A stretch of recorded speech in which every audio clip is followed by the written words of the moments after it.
bremsen skal være øverst.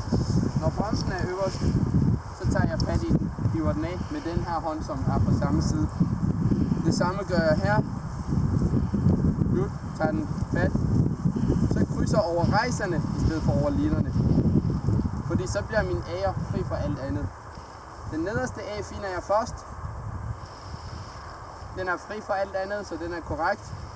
Og så den øverste, den er faktisk lige i hånden. Den tager jeg også fat i. Og så tager jeg den her bremseline i hånden. Når jeg trækker op, mens jeg har A-rejserne i hænderne, så kan jeg ikke trække den her bremse jo. Og det er derfor, jeg tager fat i den her. Hvis jeg får brug for den, så trækker jeg. Og det gør jo, at jeg bremser også den anden side. Men forholdsvis bremser jeg meget mere den side. Hvis jeg ikke bruger for den her side, så har jeg brug for den. Så skal jeg slippe den, og så bremse den. Og det gør jeg. Formodentlig overkorrigerer jeg ikke på den her. Fordi hvis jeg overkorrigerer på den, så har jeg brug for den her bremse. Hvis jeg gør det, enten skal jeg prøve at se, om jeg kan få fat i den igen, eller så skal jeg slippe A'erne, og så bremse det her. Så går starten i stykker, eller den går galt, men jeg får lagt skærmen pænt til næste gang. Nu prøver vi lige en gang. Det her det er hele starten.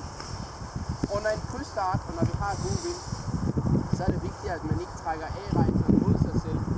Man skal faktisk begynde at gå baglæns, sådan at alle linjerne bliver strukket.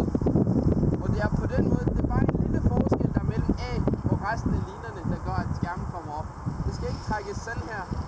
Det skal bare lige føres lige så stille op, så jeg holder bare hånden sådan her. Ja. Og lige nu har jeg brug for den der brems, og derfor har jeg sluppet den her, ikke? Hvis jeg skal få fat i den igen, så er den faktisk lige foran min næse. Sådan her, ikke? Men det har jeg ikke brug for. Jeg prøver lige en gang til igen.